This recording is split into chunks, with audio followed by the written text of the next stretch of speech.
29 серпня продовжуємо. 29th of August. We're back in Ukrainian Forum, Ukraine Media Center. My name is Svetlana Chiparenko. We'll be talking about harvesting campaign 2023 and export of Ukrainian products. We have Denis Marchuk, Deputy Head of the Ukrainian Agri Council. Denis, hello. Greetings. So what about the harvesting campaign? What are the results as of today? Despite the full-scale invasion and inability to complete sowing campaign on 20% of our harvesting area, we can still have some harvesting. We, unfortunately, because of temporary occupation in mines, we expected for the results to be less than last year, but agricultural workers, due to the good weather this season, we're planning to have 76 million tons of harvest, which is good, and we have 29 million tons for grains. The western regions are a bit slower because of the rains, heavy rains, but still they're ending the grain harvesting. They already completed sunflower harvesting. It's about 1.8 tons per hectare, and I think we won't have poorer results than the last year. So we have some good expectations to ensure food safety within the country and exports. But still, selling grain is a big issue because we have good harvesting results. If we have the possibility to sell these crops, it will be a positive sign for them to get ready for the sowing campaign. And the Ministry of Agricultural Policy tries to find out if the sowing area will be decreased. Well, the manufacturers say that they won't. Still, we have export. If we don't make the Black Sea export way work, I think up to 30% of manufacturer will have to decrease their sowing areas for winter crops, or at least, or maybe even refrain from working this season because their granaries are full. We have a second ship leaving the port since the end of the grain corridor. Do we have any other ways? Well, according to the information that we receive, we still have some plans for the Black Sea. I think at the moment of the full-scale invasion, they had 9 in the port, so they still have 7, and our armed forces are trying to prepare this corridor. And in terms of safety, we did all we could to save lives of ship crews and ships. And the fact that the second ship reached Turkey, the Bosphorus, that means that Ukraine not only can let the ships out that were there in the port before the full-scale invasion, but also let the ships in to ensure export to external markets. And we do a lot to do that, including insurance requirements fulfillment, because after Odessa and other regions we targeted, it's a big safety issue. It's a big safety issue, and insurance is one of the priority areas to ensure that this route is safe.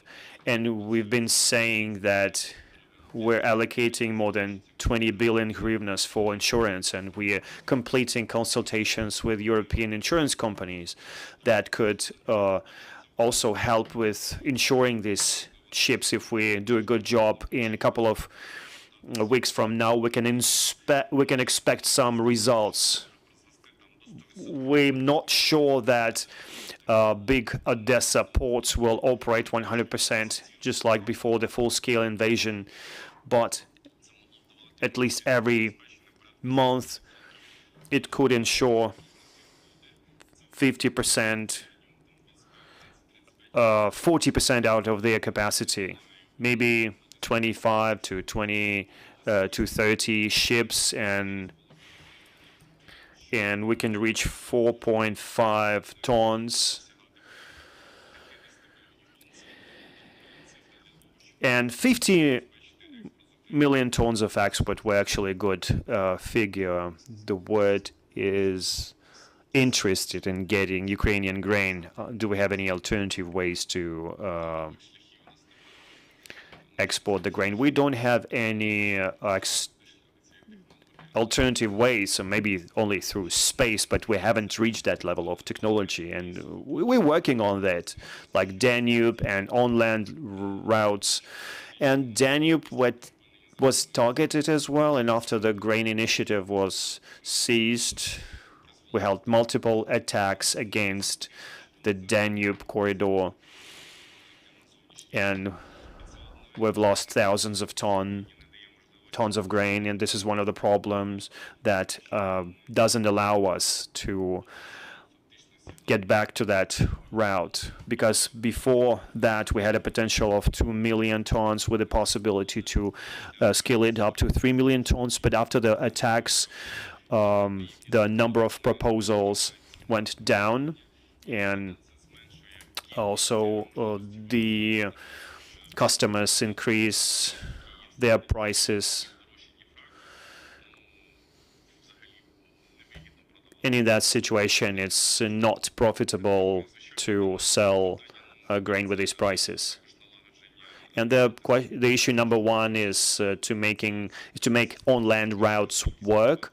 And throughout August, we had more grain coming through railway, but this is far from what we used to have. The capacity as 1 million tons for on-land routes, for railway routes.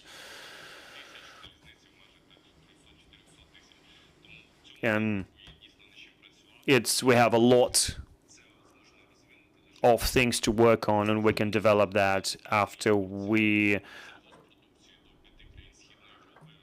cancel the ban on exports, which is active since May. And what they've been saying in the European Commission, they have intent not to extend it. But there are countries like Poland and Hungary that, despite the decision of the European Commission, will continue the ban, and it won't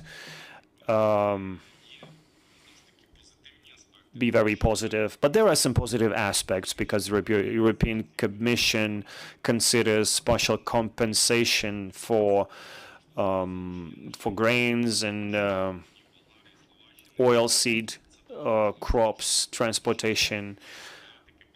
And because of that, we can engage the Adriatics and Baltics infrastructure. So we can compensate 50 euros per 1 ton, and 20 million tons can be transported through our Western partners' infrastructure.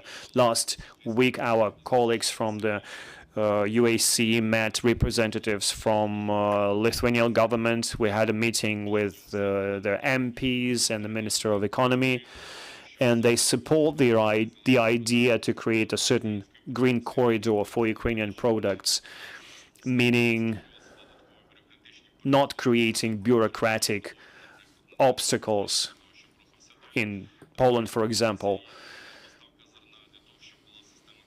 And we need to have that compensation system, and also a possibility to intervene.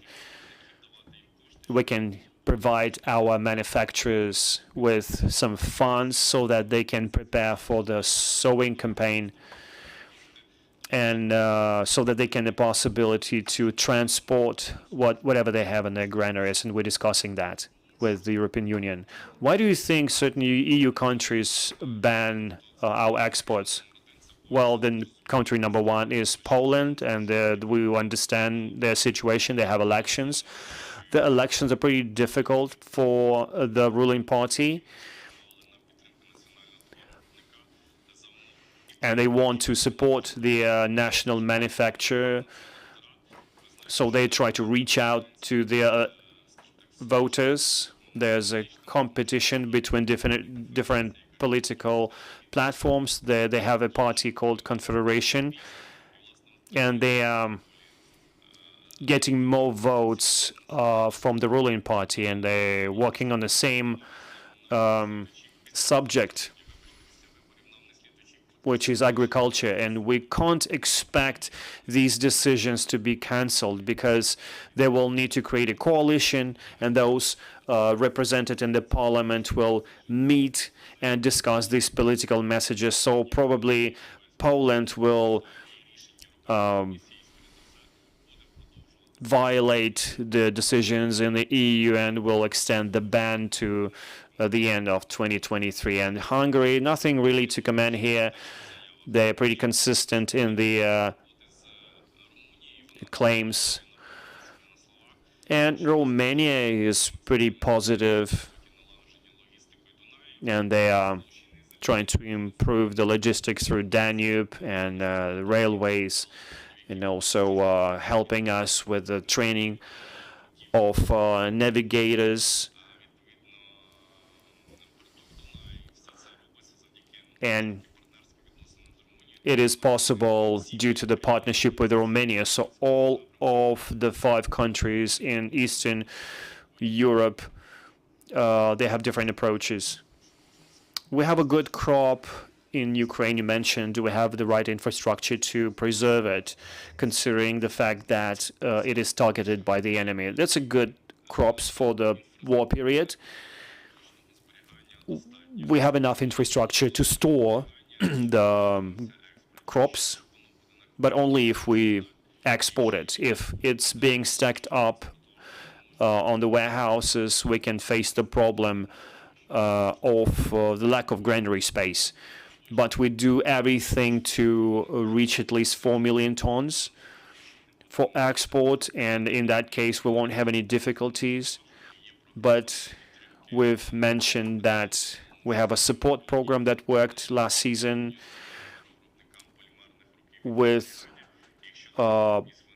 providing our manufacturers with extra storages free of charge, and maybe with the help of our donors, we will again provide these manufacturers with a storage options, because these systems can allow to store these crops for a year.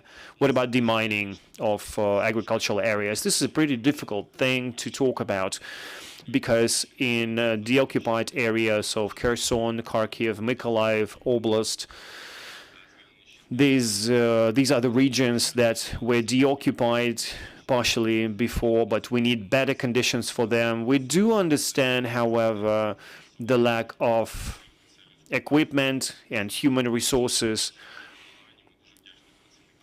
However we try, we still lack personnel, despite the help of the State Emergency Service.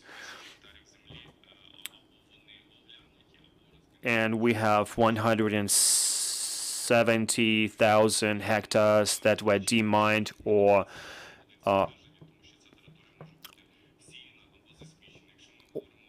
tested. And speaking about Kherson region, as of today,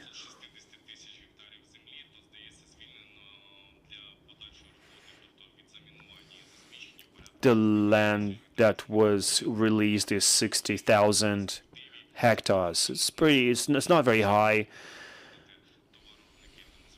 And of course, in that context, the messages coming from the government to our donors is very critical. And we need funding, we need equipment. That's critical for Ukraine. Thank you. Do you have any questions? Hello, Anastasia. Kravchenko, Ukrinform. I have a couple of questions. The first question is about forecasted export volumes. We can see that this year harvest will be pretty high. So how much are we planning to export in terms of oilseeds? Well, speaking about the current situation and the stocks that we have, the potential can reach 50 million tons of grain crops. And what about the current status of export? The grain corridor ceased to exist for more than a month, and Russia keeps targeting our ports. We have the export ban in some European countries. So how much have we managed to export? Did the volume decrease? What is the progress here? There are two components here. Well, first, it increased and decreased at the same time. And if we compare with the last marketing year, so it decreased. But if you compare it with this season, within this season, since we have a grain corridor working longer, we have around 6 million, and we used to have more than 3 million last year, so the progress is good. And in 2022, we can remember that the grain initiative was active since last August. Now we're only using Danube, and we managed to transport 1.7 million of grains, and that's not what we counted on. And also the prices fluctuating on the market. The price for grain is around 240, and in Danube it's plus $80. So we're losing $80 on every ton. And if we consider the resources that we spend, the manufacturers are earning a lot less than they spend. So without increasing export, without increasing the price, that will be very problematic for our manufacturers. Thank you, Denis, for that information. Reminding you, we have Denis Marchuk, Deputy Head of the Ukrainian Agri Council. We will continue our work tomorrow. Please stay with us.